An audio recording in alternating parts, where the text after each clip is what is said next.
door and just bring it. We on live. We already on live. That's how we rocking. It's 2020. That's how I'm looking at it. We already in the future. Yeah, let's go, man. Y'all know who this is, man. It's the Golden Voice. I'm coming to y'all live from another goddamn live episode of the Fade Hour. Y'all know I got my boys with me, and as always, as usual, I want y'all to stop what y'all doing, get your smokes ready, get your drinks ready, because I already got my barley wine poured up about 10%. And let's go ahead and I'm gonna let my boys introduce themselves, and we're gonna jump into the topics for tonight, Royal Rumble style. What up, world? It's your boy News, representing Ringside Rave all day. Y'all know what it is to me, man. Today, I don't even know what I'm smoking on, man. Like, I forgot to get the name of it, and I hate that. So, I'm gonna call this. I don't know. I'm gonna call this the OG question mark. Yeah, the Riddler. Smoking on, it's green, right? Smoking on the Riddler. Because I don't know what the hell this is. What up, y'all? Unlike your boy News, your boy Smoke has a firm idea of what he's smoking. I got that Panama cross with OG Kush, so it's Panama Kush. But more important than that, we got the Fade Hour for the first time in a week, so let's get to it. Yeah. What up, Joe? It's Pascal, New England representative. And, I'm just sitting here with a glass of wine, because I just finished eating some raw sushi, and it was squirming a little bit. Pause. So yeah, let's get to this. Yeah, man. Listen, obviously, we had some fights this past weekend, and what we normally do, we like to jump right into it and recap them. But let's pause that for a second and get to this Thurman and Pacquiao ruling that Vada is not going to be instituted for this fight, man. And that's something that News always preaches, Vada or nada. So I thought it would be a great way to jump into it and get our juices going. Pause. And I'm saying talk about it because a lot of people, Pacquiao been having those, this testing issues in the past, and I just want to get y'all thoughts on it. Y'all agree with this? Is it funny? Is it fishy? Will it factor into y'all decision who y'all pick? I just want to hear y'all thoughts on it. Nah, man. I mean, like I said, Manny Pacquiao is an all-time great, and he's the model of a clean athlete.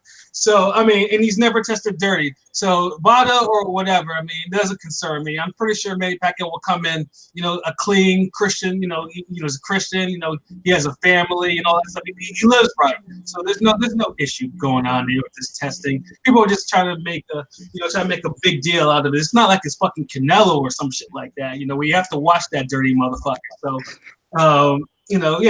this ain't nothing new. However, Molina and Omar Figueroa, however, may actually make their weight this time. Ha ha ha! So yeah, that's my thoughts on that. Man, that man don't know. Dog. Come on, man. Sugar John Molina. I'm so sorry, News. I'm sorry for disrespecting Sugar John Molina. Yeah, that's exactly what he was on.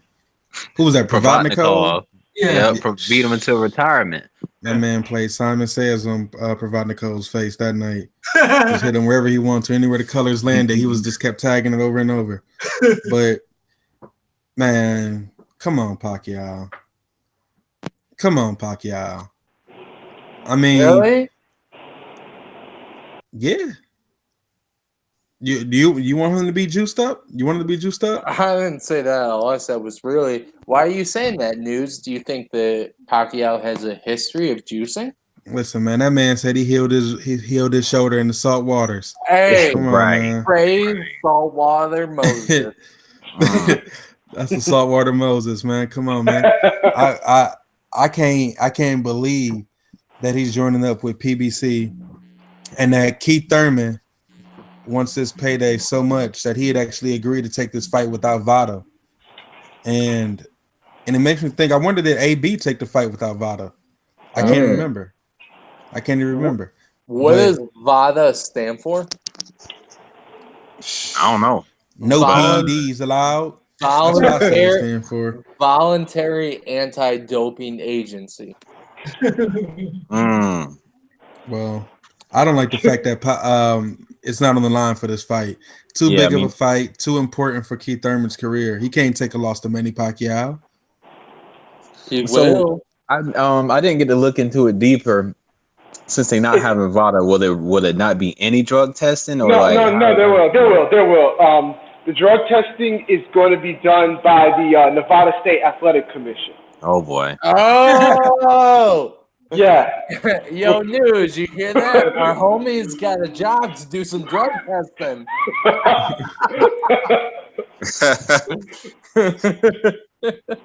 Man, I don't know what's going on. Like I said, maybe who's the last knockout Pacquiao got? Matisse? Yeah. I mean, that one was valid. Come on. Matisse. I'm saying even before then, like how far back we have to go for it? Prior to that was Vargas. Vargas. He didn't knock out Vargas. It was Miguel Cotto. That was the last one. Yeah. He didn't knock Algeria out? No. Knocked him down like Algeria. Yeah, man. It should have been stopped. I thought that Crack knocked Algeria out in a sparring session or something like that. Man, he ain't done that. But News, does this factor into? Do you think this will play a decision? Do you think it play a factor in how you see this fight now? Yeah. Pacquiao by knockout.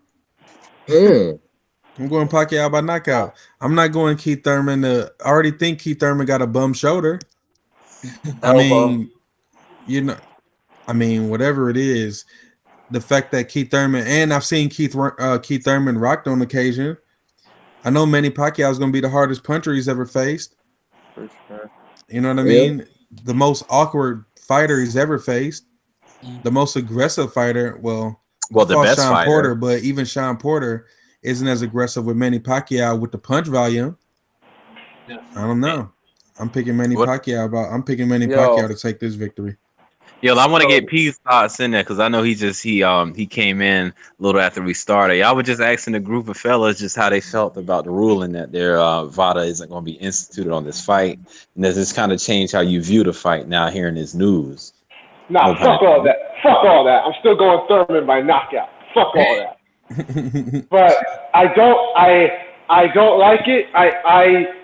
I know that they're still having some drug testing, but the Vada State Athletic Commission, how about no? Can we stick to Vada? Because like News says, what's the quote? What's the motto? Listen, man, it's Vada or nada. Or nada. Yeah. So I can't believe Thurman. I don't like this. I mean, and the funny thing is, I should have realized this because I remember hearing something in an interview he did recently talking about him. Like he kind of alluded to the fact that Manny didn't want drug testing or something like that. Like he kind of said something along the lines of I'll beat him regardless of what he's taking or not taking. Something like that. He said that recently. And I thought it was weird that he said that, but I didn't really think much. I didn't really go deeper.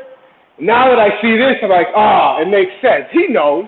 He knows what's up. Like, oh my God, I'm not with it. Well, it is what it is. So, I mean, the fight before this was 60-40 Thurman or 50-50, depending on how you value each fighter. And now that Manny, who has a history of, I don't want to say being caught using PEDs because he hasn't, but has several instances where it is strongly implied that he's been using performance-enhancing drugs. No drug testing? That's like telling me, hey, Mr. Smoke Weed, we're going to give you a new job on June 14th, and there's no drug test, so have fun. Like, do you guys think I'm going to smoke weed? Of course I'm going to. So anyway, I think that pushes the balance to like 65-35 Manny. But Keith Thurman is very determined to make that payday. He's very determined to build this fight up. So maybe the no Vada is part of his, promotional bag 2 weeks from now. I don't fucking know. But if I was him, I would be sparring against some 126 pounders because when Manny's got that Toradol or whatever the fuck he uses in his system, that dude is lightning fast. Yeah, he is. I don't know what like I said, I don't know what he was thinking, but Hey, news. What happened the first time you took Toradol? By accident or because of the hospital? man, that Toradol makes you feel like you can do anything, man. Like, tell the people. I remember that. I remember you speaking on that. Yeah, I remember that. Yeah, man. You just like you feel like you can do whatever. Like it don't hurt. It just doesn't hurt. Like I could fight anybody. I can fight 4 dudes at one time off Toradol. You know what I mean? You might knock me down because I won't feel anything. You know, it's like you like the Terminator. That's why I called him. That's why I said, man, the alleged Toradol Terminator. It is what it is. Saltwater Moses. It is what it is, man. What? In order to compete with these guys today, sometimes you have to level the playing field. And the fact that no Vada is on the table for a PBC fight of all fights. Like this ain't top rank versus PBC. This is PBC versus PBC. Right. And the fact that there's no Vada on the table with the guy who has even though he's never failed a test, it's always been fire or smoke around him. How old is he now? 40? Free smoke. Yeah, so I know PBC has gone fights before where they didn't use Vada, where they used USADA, but I can't remember the last fight on like big fight that they didn't use Vada for. I mean, they used to use Pacquiao Broner. Vada too. WAD. No. I mean, Vada is both Vada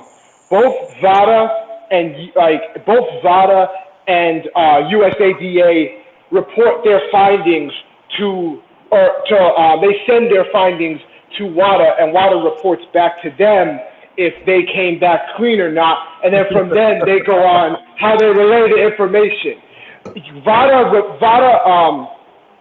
always, if they find a bad sample, they always alert the promoters and the athletic commission, whereas USADA only reports it to the promoters and not the athletic state commission. So what are we doing? Hey, man, all them organizations sound like a rap lyric about to happen. Vada connect with WADA to get on with USADA, so on and so forth. Yeah, or that shit that Fury uses in the UK, where they fucking sit on his dope, where they sit on his dope findings for like fucking 8 months. Yeah, that's called cocaine. You can get a drug test at the store that gets you for that. Hey, quick question before we transition to the fights this past weekend. How y'all feel about the lack of people in attendance for that Fury and Swartz fight? Because the crowd was announced like 8,000, 5,000 tickets sold or something like that.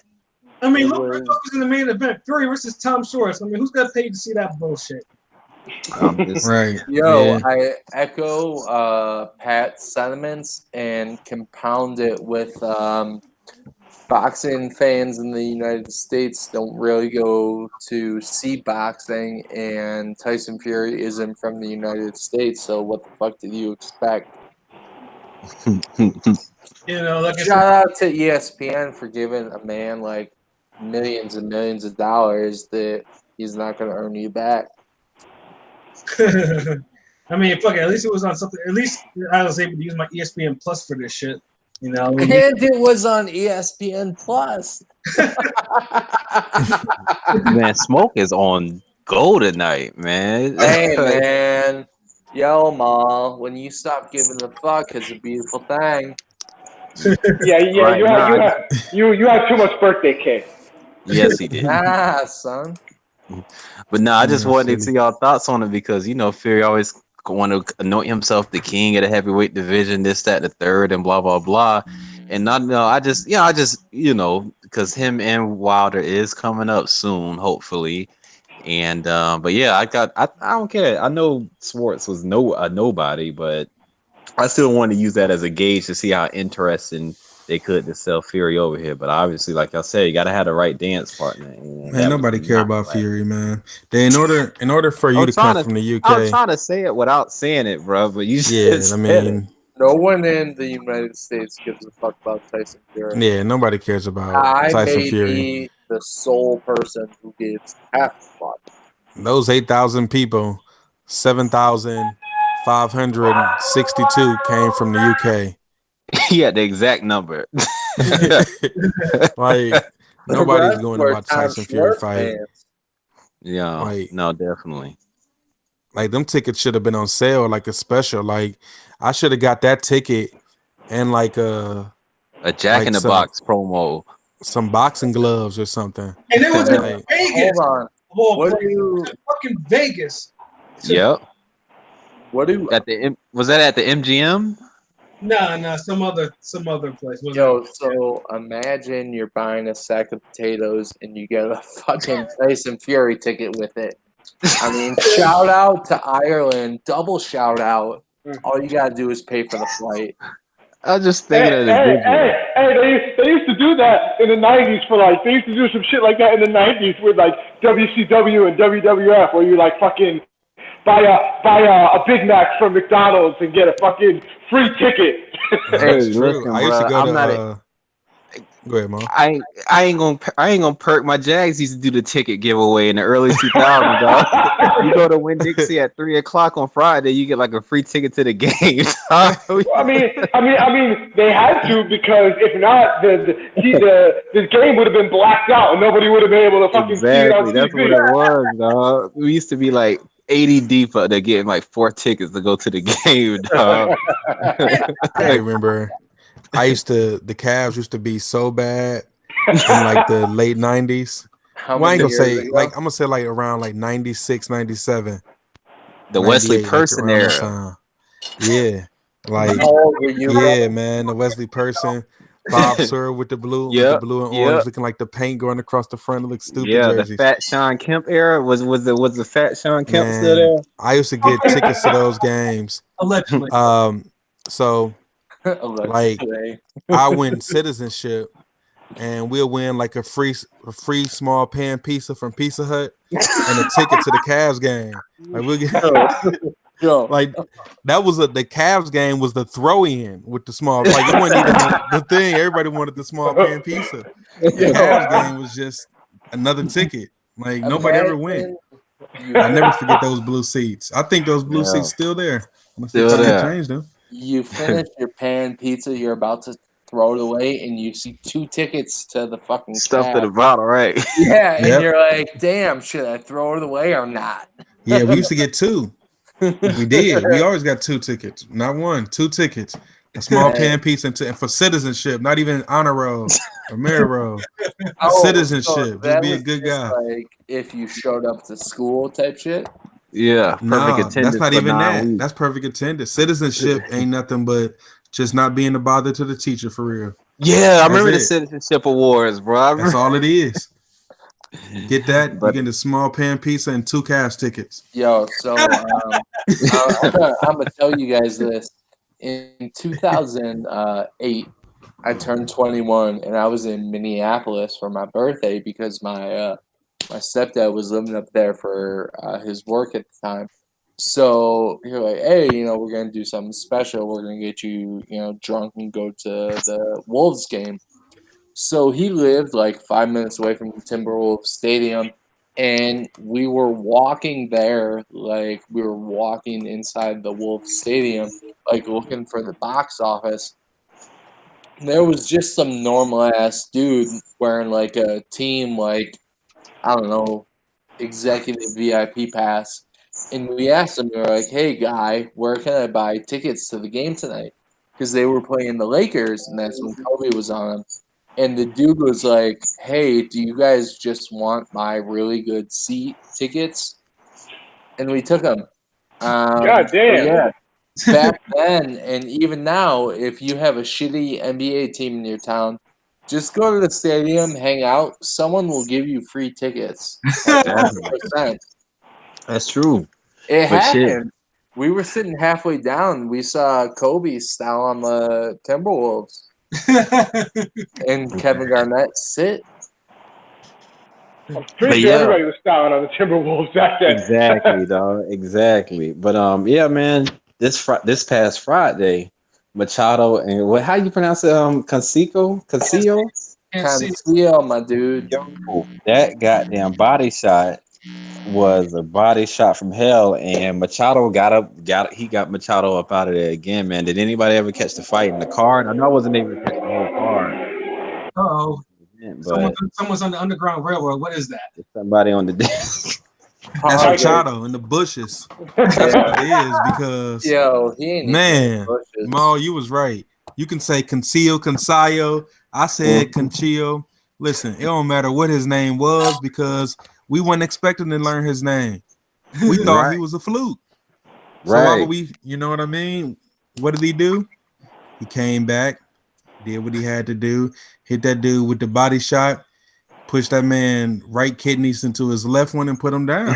That delayed reaction too. He was like, he gave, hell nah. He gave his kidneys a high five. It was over. Do the high five. Yeah, I mean, my theory on that Machado is I just think probably he outgrown the weight. He probably killed himself to make the weight, and Castillo probably knew it, and that's why he let him feel that shit. You know, so it's just like. No, it's time for you to go up to 135. You know, that was what was needed, man. It's Machado just like, I mean, he didn't even, he got up, but he was like, nah, I'm done. And 3 rounds. What he gonna do at 135? He whooped on by Loma. That's all I'm like. That he ducked in the first place. He could have got that whooping 2 years ago. And paid more. Hey, on top of that. I mean, there's still Devin Haney lurking around. You know, that could be. Yeah. I don't know. There's options for him. It just depends whether or not he wants it. But did you all pick Machado to win the rematch, or do you all expected him to lose? I thought Machado would win the rematch. I thought Cancio was nothing but. I remember him losing to JoJo Diaz. That's where I remember him from. And then I checked his box rec, and I see he had 3 other losses. So I definitely wasn't expecting him to beat Machado because I didn't expect him to win the first one. I thought it was a fluke. I could see it either way. I mean, it wasn't anything like I was just Machado's going to win again, or Castillo was like, either one could have win. It just turns out a body shot made the difference. I mean, so. Did it? Man, that body shot was reminiscent of. You'd have to go back to like 2002. Yeah, you had to go back to 2002, and you got to remember that 50 Cent 21 Questions video. Do you remember when he was on the phone? And he threw the punch, dude dipped it and hit him with the body. Ooh, that's the same way Cancio hit Machado. That was that type of knockout punch with the body, man. Like that was ridiculous. I liked how he placed it. I actually watched it before we did the show.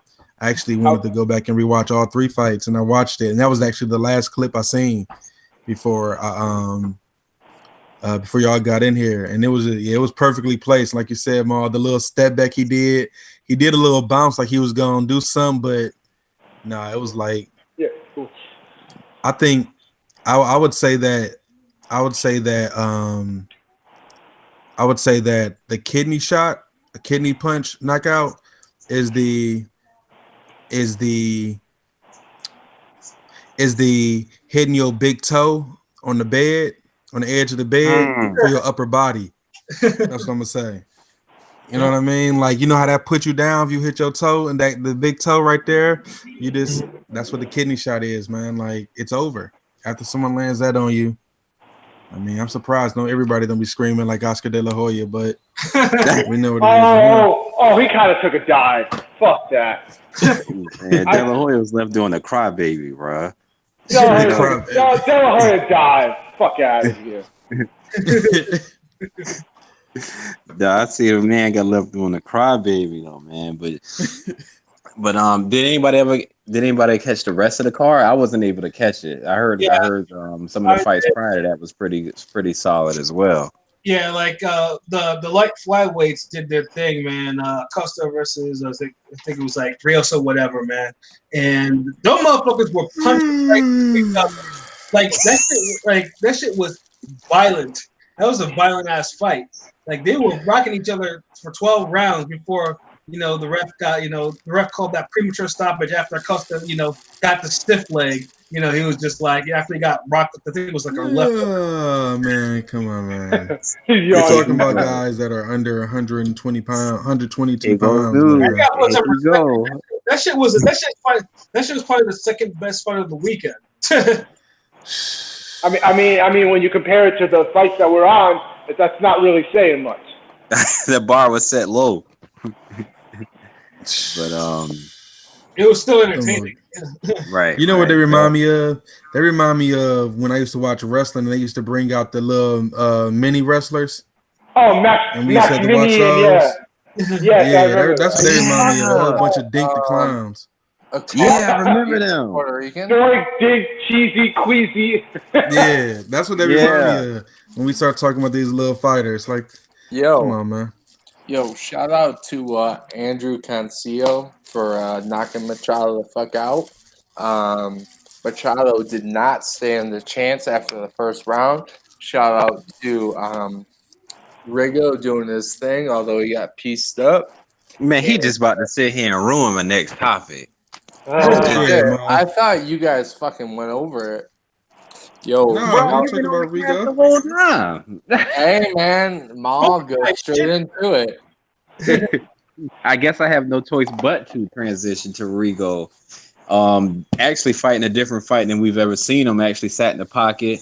I know P had some interesting comments in regards to his scouting of Rigo. Go ahead and expand on that because I think you made mention of thinking that you feel his reflexes are. Yeah, I said, and everybody knows me. I'm like one of the biggest Rigo fans out there. I think he's done. I think the hand speed is still there for the most part. I don't think he's as fast as he was 2 or 3 years ago, but he still has a pretty good hand speed. His power is definitely still there, and he really has power. So that power will bail him out, as we've seen. But I think people say, oh, he wasn't moving.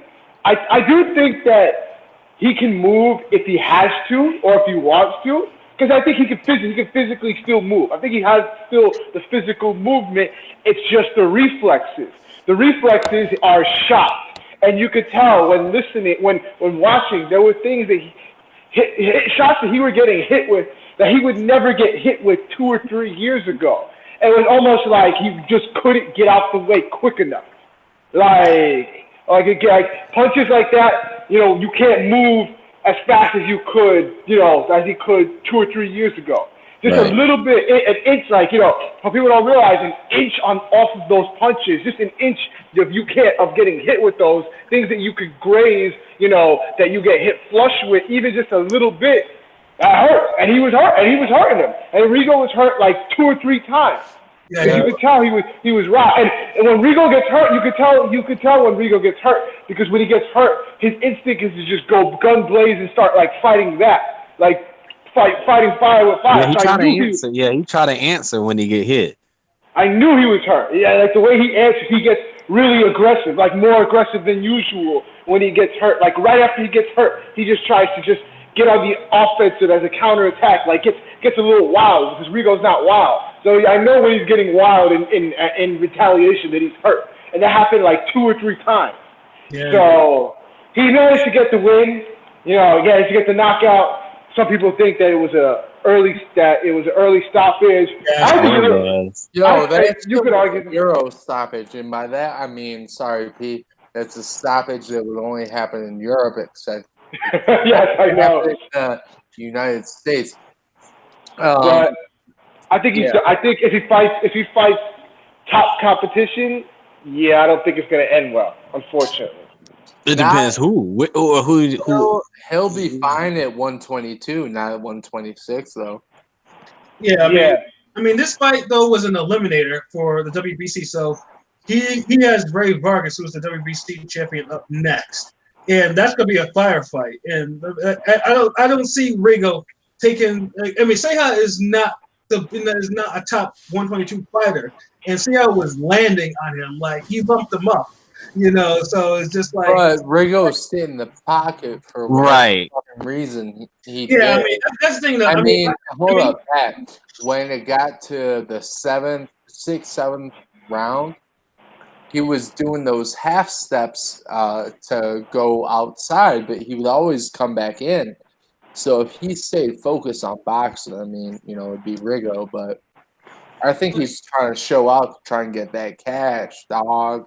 No, I mean, when I first saw it, I was like, damn, Rigo's about to get that. It's about to be, down with that Bradley life, because he went guns blazing and he started getting pieced up. I was just like, okay. I'm sitting here watching this shit. I'm like, okay, either Sea's gonna eventually. I mean, this is gonna get to him, and luckily he had that left hand that that dropped him. But Russell Mark, who I think is probably the most competent referee alive. The motherfucker got up quick and he was ready to fight. Yeah. Fuck that he started. He beat that count for sure, and by live that Bradley life, I'm sure you might retire and make millions as a commentator. But Rigo ended up getting the stoppage off one punch, which to me was really indicative of where he's at. And to me, he's come to his second fall off. The first was obviously with his fight against Loma, where he went up to a weight he couldn't compete at. But now that he's coming back to it, he realizes he's like 41 to 49 years old. And he just can't compete at that level anymore. I mean, he's going to take Hail Mary punches to get himself out of it. He looked like that versus Loma to me too. He didn't move versus Loma. He stood there and got beat up. Loma was doing all type of moves around him. He didn't move in that fight either. When that Japanese guy was beating on him before he ended up breaking his jaw, he wasn't moving in that fight either. That was in 2014. And it's like Rigo has lived the last 6 years of his career off of that Nonito Donaire victory. But say what you want. Say what you want about who ducking him X, Y, Z, but it's true though. It's true. It's true. I mean, that's what other dominant performance has he had since then that made you look at him in the same way that the Nonito Donaire fight did? Like he hasn't had multiple flashes of that. Right. Since that fight. For better or worse, whether they're saying somebody ducking him or not, it's true. It's true. I mean, what I'll say to that before about him not moving in those other fights is he's always had no problem standing, in the pocket. But you can be in the pocket and still move within the pocket without moving outwards and moving around. And he was still able to do those move in the pocket and move inside around, use his reflexes inside in those other fights. Where in this fight, I just didn't see it at all. Even when he's in the pocket, he's not really moving. Like he's trying to move around in the pocket to get out of the way of the punch, and he's not able to move quick enough. Yeah, so, but what I'm saying is that I seen Rigo get lumped up in every last one of his fights. It's not like we've seen him going in and coming out clean though. But I mean, it's true. But I mean, if you stay in the pocket, you're going to get hit. Like, I understand, but every time it's not because he wants to stand in the pocket. Just because a fighter says they want to. Rigo don't have the chin to stand in the pocket. He don't have the chin to do that. So him saying I just stood in the pocket because every fighter uses that excuse. His face and the way that he was getting rocked, Rigo's not going to just stand in the pocket and take that type of punishment. He was losing that fight. Yeah. But I mean, don't like if you look at the. I mean, I'm not gonna. I mean, we all know CompuBox. We all know CompuBox isn't the best.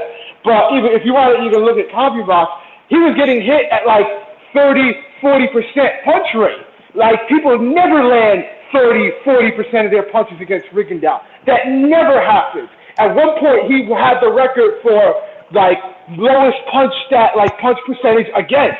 People were hitting him at a punch rate of like 10%, 15%. Anything more than that, you weren't hitting him that much. He was getting hit double that. So it's obviously like it's evident that he's getting hit more often. He was getting hit before, but he's getting hit now way more at a double the rate. So, yeah. So, just for some reference to what News said, the last 3 to 4 fighters before the Asian cat that knocked him down 2 times. Rigo knocked out within 3 rounds, with obviously the exception of Loma. So he hadn't been going multiple rounds. It was just this, I think, this Seha cat. It's finally you see Rigo, like you guys were alluding to. He's not on his reflexes anymore. And we saw that happen to one of our favorite fighters of all time, Roy Jones Jr., about 20 years ago. And, when it comes to time with those reflexes, you can't beat time. Can't do. Age is undefeated. I am not comparing Rigo. No, I know what you're saying, but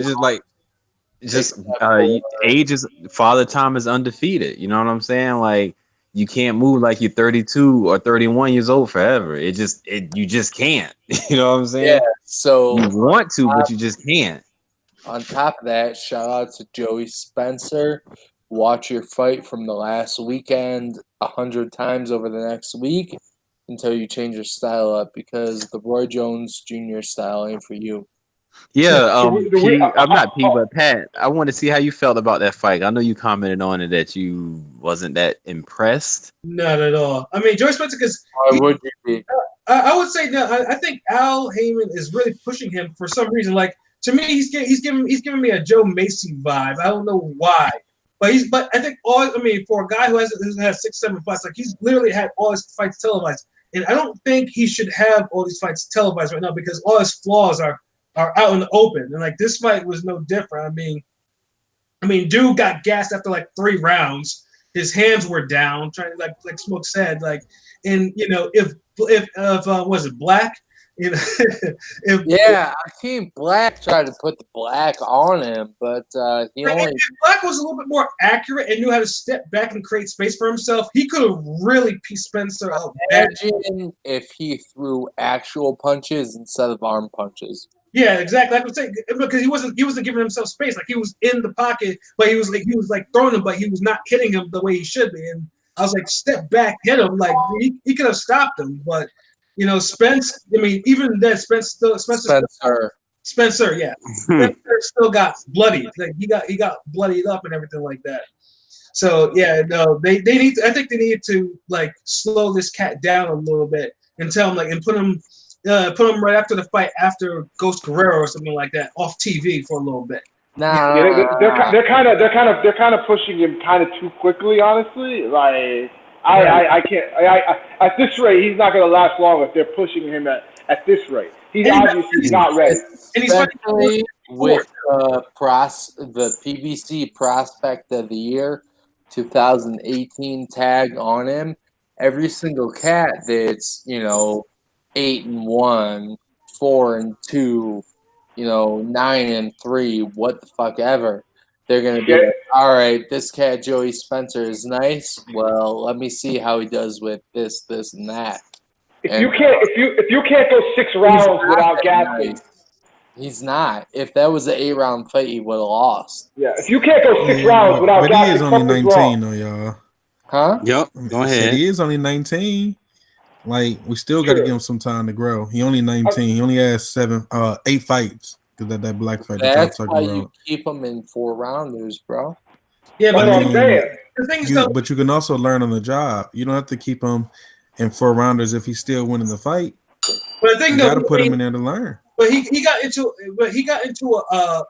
a gut check war early. Like you're not supposed to get to a gut check war in the first 6 rounder. Like I mean, he gassed after 3 rounds and then got into weapon. You shouldn't. That's a problem. That's why it's like they need to lower his competition. Yo, imagine your first job from being an intern to a fucking professional or whatever. You're an electrician and you go to fix some electrics or what the fuck ever, and you twist the screwdriver the wrong way and your whole body, catches on electricity. That's what happened to Joey Spencer. So don't mind my description at all. He got shocked up, and he needs to regress a little bit against the talent he's fighting so he can progress with his own talent. Yeah. Well, damn. Well, yeah. I'm Joey Spencer. Salute for showing Joey up. Spencer getting wrecked in this bitch. He a good dude though. But all right, well, shit. How y'all felt about what transpired in the main event, which we all expected, but Charlo did his thing and got your boy all the way up out of the paint. And 3 rounds. I know there's not much to talk about. We know it was just a fight to keep the damn card intact. But yeah, I just wanted to see how y'all felt about that, or how y'all ranked that KO. I think the referee wanted to see if they I mean, you can literally see the birdies flying around that motherfucker's head when he went down the second time. Like his eyes were literally spinning in his head. Like, I was like, damn. Like, I mean, the motherfucker was already unsteady. Like he was hanging on the ropes. I don't know why the referee thought that was a good idea to let him continue. And then, Yo, I want to know if anyone on this, not this podcast, but anyone that we know saw that right hand coming from Charlo, that little short right overhand hook that knocked him down the first time. Mm. I didn't. Even on the replay, you had to look for that shit with a microscope. And it came out of nowhere. Yeah, it was a really short right hand on the inside. Like I thought he tripped just by the way he fell. But News, what you think? Man, I didn't think either of the punches was really that strong looking, really. But I mean, it looks like KOTY has a weak chin. He's a Mexican with a weak chin. We found the unicorn. I'm gonna say, well, damn. I thought the punch was, it was clean, but it just didn't look like Jermell Charlo put all he had into it. Like even the knockout punch. I mean, he could have pushed him over at that point. The last punch he threw, but but you think so? Yeah, the last one he threw when KOTY got up. Yeah. You didn't really have to throw nothing at that point. He was already woozy. He was already out. That's like when guys is on the street woozy. You just hit them again, they're gonna fall over. At that point. Breathe on. I was surprised that the ref even continued it because I could tell he wasn't ready. Like I said if he gets hit again, he's going. I said if he gets hit again, he's gonna get stopped. And right then and there, he got hit and stopped. So you should have called it off the first time. Hey, so I'm just for reference, I'm looking at the replay on my phone, and so what happened was Spanish Cat missed the overhand right hook. Charlo loads up.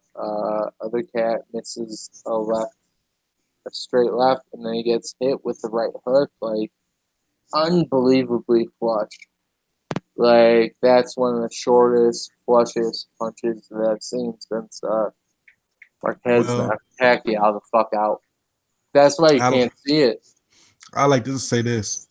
Say it. Shout out to Jorge KOTY for being built up record because a padded record because if it wasn't for him, we wouldn't have had to see Erickson Lubin versus Jermell Charlo so early because that's the guy that KOTY is a guy Lubin knocked out before he fought Jermell Charlo. Right. I saw that fight live in person. Yeah, and that's my what that made us stamp Lubin. Lubin like, okay, he ready.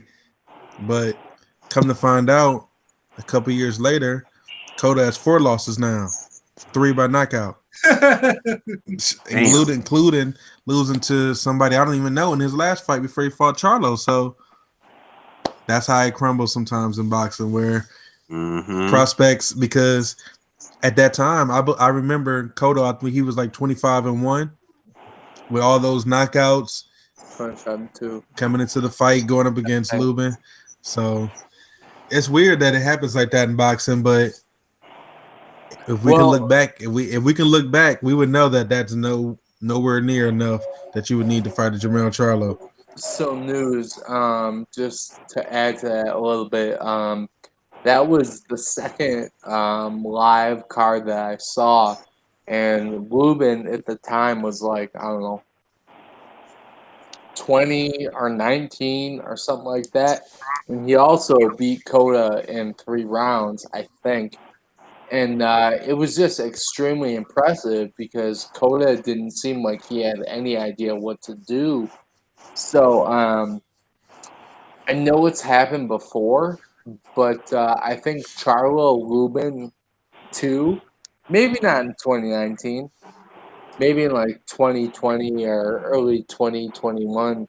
I think it would be a good fight because, they both, that's how Lubin kind of cut his teeth, was against KOTY.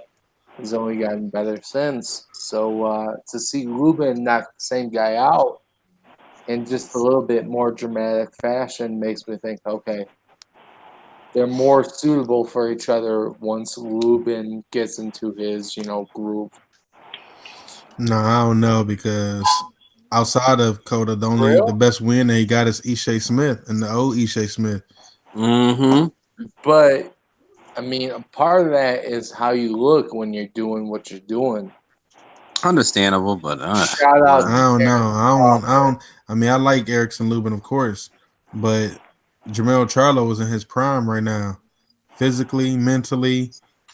He's about it in the ring, and I don't think Erickson Lubin, even though I think Erickson Lubin has all the talent in the world, I think that he's going to at least need to get him a mid-level junior middleweight on his resume before putting up against a top-tier middleweight. He doesn't have one. Right. Because Ishe Smith, I don't think we'd consider him a top 10 middleweight. Top 15, I guess. I think Lubin needs to get him a number 10, number 9, number 8 ranked middleweight or junior middleweight on his resume first before we talk about Jermell Charlo. We was talking about Jermell Charlo versus Swift. Jared Hurd. I wouldn't put Lubin in the ring with Jared Hurd. So, hell nah. 27 pounds lighter. So I just got to see Lubin do a little more first. Beat an Austin Trout or something. I'm not sorry. Yeah, Austin Trout or something. Terrell Gashaw. Yeah. No, I'm sorry. Gashaw got Austin Trout out of here. Yeah, beat a Terrell Gashaw or something like that. Then I would start being like, okay, because Gashaw's only losses to Erislandy Lara. No disrespect to Gashaw, but I think that Lubin would fuck him up. I thought Lubin would fuck up Jermell Charlo the first time too. I'm about to say, what we basing this off? I know, but that was 2 years ago and a whole lot of hype. Give him a Gallimore, like. Yeah, I need to see him versus somebody with a pulse. Smoke. Here's the thing, if you're rocking PBC, you don't want to put Gallimore against Lubin, because what if he sparks him out for the end all the be all? But I put him up against Terrell Gashaw. Yeah, that'd be a good fight. And same way that people were saying Ishe Smith has never been blah blah blah blah blah before. Hammerhead did that to him. And I'm a big fan of Erickson Lubin. I'm not a diehard fan, but I'm just a big fan. I think him versus Gashaw would be a great fight, and I think that he would have a good chance to win it. Well, Erickson Lubin's next fight is this Saturday versus a gentleman named Zakaria Atu. He's with a record of 29 wins, 6 losses, 2 draws. The fight before that was against Ishe Smith, who had 29 wins, 10 losses. And the fight before that was Severio Ortiz with 37 wins, 21 losses. So for me, it's just like improvement. Huh? Continuous improvement. I mean, but it's a slow burn for him. So if they're, no matter what we're saying, if they're putting them in that level of competition, like they're putting them in the kiddie pool, and we over here in the 10 feet, you can't throw him back out of there because he's still shell shocked from almost for drowning last time. He had to have CPR to come back to life. Now this is what CPR is. You got to build him back up. You don't throw him back in there with Jermell Charlo.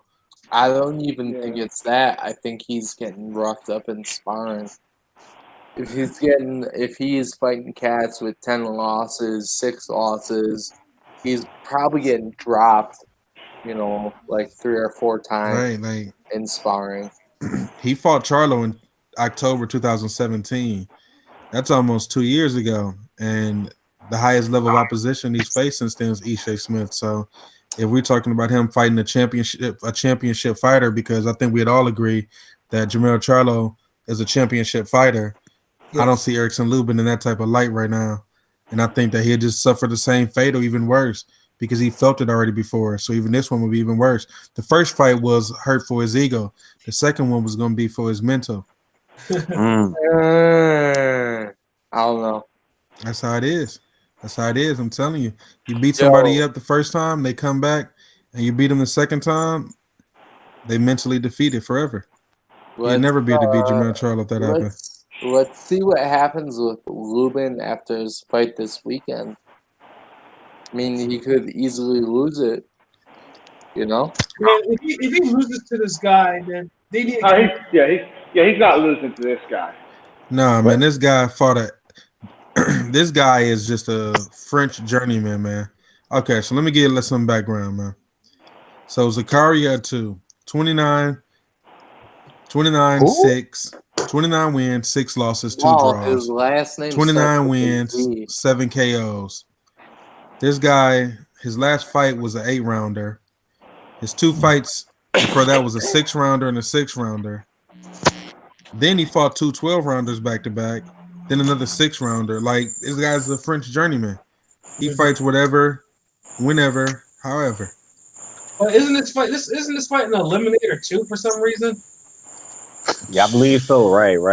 For what? Pat, how would you rebuild Lubin to get him back in title contention, man? How can he be rebuilt? He's still young, but I just want to see, like, what path would you take as far as the fighters you would get him in front of?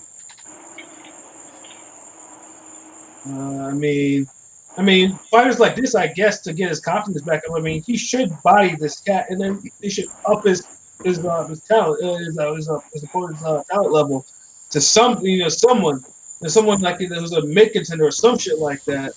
Gallimore or the other French dude. Maybe the other French dude. I don't know if that's too much for him right now. How about this, guys? How about this? Y'all talking about John Pascal? How about this? Excuse me. The guys he's fought aren't punchers either. Nope. So the reason you lost to Jermell Charlo wasn't because Jermell Charlo outboxed you. He didn't outbox you. Y'all didn't get it going enough for him to outbox you. It wasn't a boxing match yet. Like, you got knocked out because your chin.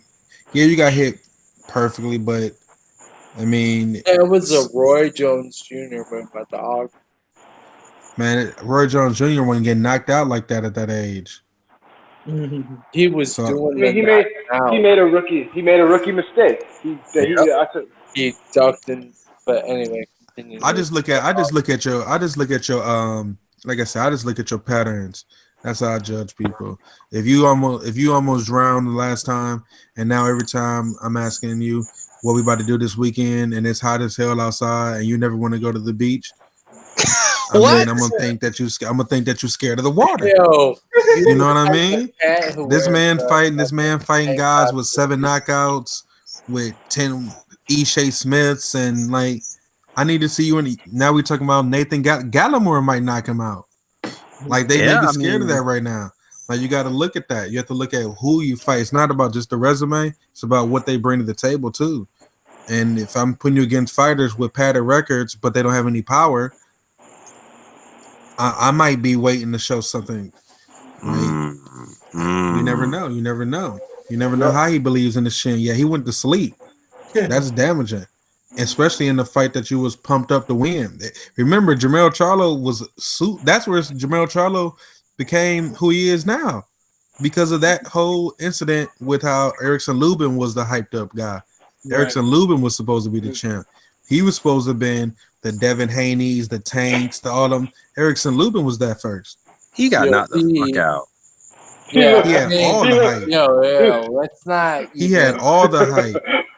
Erickson Lubin had all of it. Just because he got knocked out and he's rebuilding himself, don't erase the fact that he had extreme hype on him. I'll still never forget the comment somebody made when he got knocked out. I'll never forget it. It's so fucked up. It said when Erickson Lubin got knocked out when he was on the floor, he looked like a roach after you sprayed it with rain. Yeah, silly. No, silly, I'm just saying, we've given Erickson Lubin, like I said, I'm a fan of his skills too, but we've given him a huge pass. OG hammerhead, dog. But we gotta tell the truth. If Devin Haney got knocked out like this and he was nowhere near the prospect Erickson Lubin was. Yeah, we be at Haney neck. Yeah. Erickson Lubin was super hype, extreme hype. Whatever Jay-Z's word is, gunned up and clapped quick. You remember when the Team USA, the Olympic Team USA came out and had to speak about Mike Tyson taking Erickson Lubin away? They ain't never did that about a fighter turning pro before. Oh yeah. So I will tell you guys this: that Erickson Lubin has the resiliency to be a champion. I know that to be true. That's not me. Guess. Yeah, I know. News. I know that's not based off. Well, let me tell you, that's based off me meeting him, interacting with him, seeing him performing in person. It's one of those things where you just know. I thought at the time that they were giving Charlo all types of hell because of Lubin's style, but they rushed Lubin ahead a little bit too early. If they would have held that back about 6 to 8 months, we'd be talking a different story. Lubin's gonna come back calculated, and he's gonna end up doing a lot more than we expected him to. I just think he needs to hurry up because he'll get passed up. Like these guys at junior middleweight, he's 23, but they're young too, and they're fighting each other. So they're fighting high quality competition, and he's fighting fighters that they was beating up. They were beating up 3-4 years ago. He's still fighting. Nobody has knocked out E.J. Smith before, at least to that degree. So, I mean, I feel it, and I definitely understand that. But then again, at the same time, how many elite fighters fought a 40-year-old E.J. Smith? Hey, News, I'm going to just say this. I mean, Tony Harrison did. You already know how I feel about Tony Harrison, though. Are you talking about the Tony Harrison who was all up on the Fox broadcast yesterday, talking shit, popping shit, walking through the crowd, talking shit, popping shit? Yeah, he wasn't. But the ankle injury?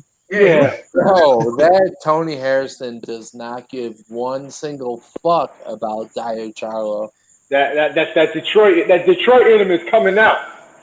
Yeah, I'ma say this, and I don't normally value this among boxers, but Tony Harrison's confidence after his victory over Jermell Charlo is going to carry over into his rematch with Charlo very strongly.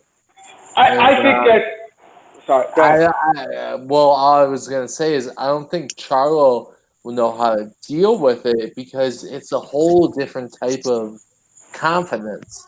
I think it's honestly I think it's false confidence, false bravado. Yep. Because I was there when I was there for the fight. I was there with the fight. I saw when the announcement was made. That motherfucker jumped up in shock. One of those, oh shit, I won, and then just started running around. You could tell he was genuinely shocked that he got the decision.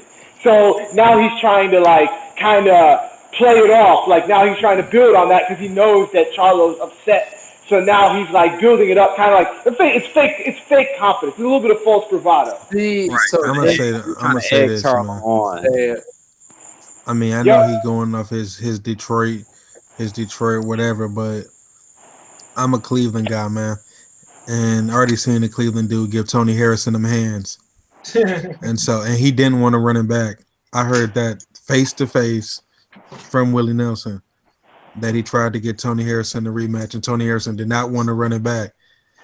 And I don't think that he could beat Willie Nelson. I definitely don't think he could beat Jermell Charlo. I didn't see him beat Jermell Charlo the first time.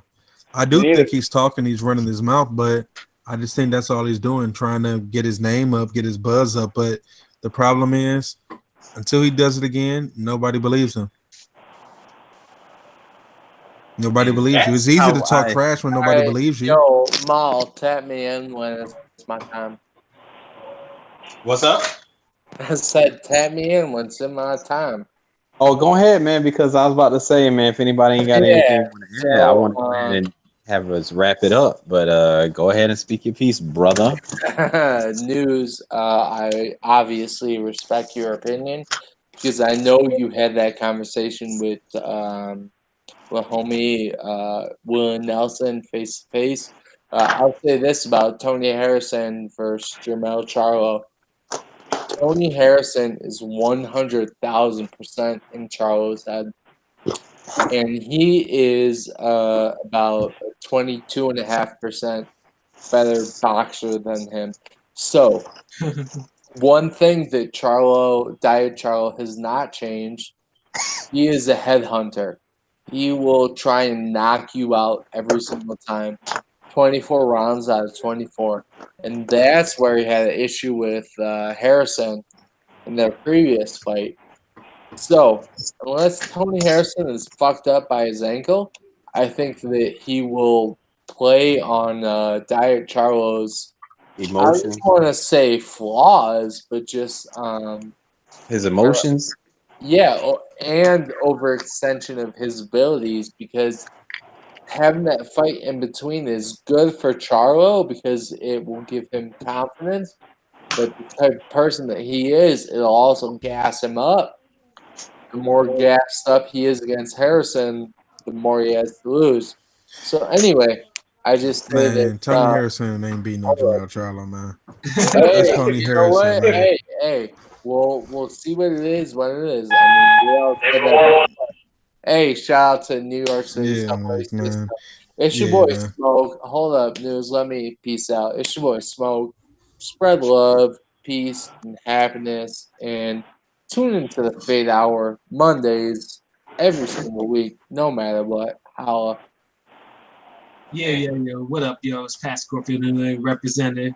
And, I know this weekend, too, I'll possibly be in the house, for, Demetrius Andre versus Selecki, so, I mean, anyone, a big 6'3", 233-pound, man walking around, looking like the second coming. Well, that's me, so, just, Yo, ask that cat for some money. What?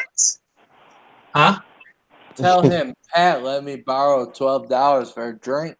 Stupid. Smoke needs to go to bed. But other than that, just remember though, just keep loving Pat Scorpio because Pat Scorpio loves y'all.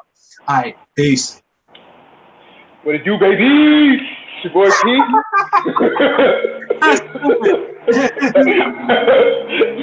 It's your boy Pete. You already know where you can find me on Instagram and Twitter at Bodega Boxing. Give me a follow. And I just want to say real quick to all my New Yorkers out there, got to say one thing for you. Fuck the Knicks. Y'all ain't getting nobody. Fuck out of here. What up, world? It's your boy News, representing Ringside Rave all day. Y'all know what it is with me, man. Yeah, like I was saying, man, Tony Harrison ain't beat no Jermell Charlo, man. What we call him around the way, man, we call him one of them dudes that just run their mouth when they nervous. And that's what it is. Because at the end of the day, if you was really about that talking life, you'd be talking since the beginning. You was humble. You only talking trash out of defense to make yourself seem bigger. That's not real talking. That's not real. Jermell Charlo been angry since day one. He was angry when he knew he had to fight Tony Harrison. He was angry when he lost to Tony Harrison. He was angry when he knew he had to rematch him. Consistent. Tony Harrison just now became a trash talker. And he got L's to Willie Nelson. And he lost the first fight. We know that. So, with that being said, just like Tony Harrison and the Jermell Charlo rematch, we out. We'll be back next week or sometime later this week. I don't know, however the fellas feel. Yeah. But with that being said, it's your boy News. Follow us on Twitter. Subscribe on YouTube. Watch us on Spotify. And we out. Ringside Rave all day, baby. All right.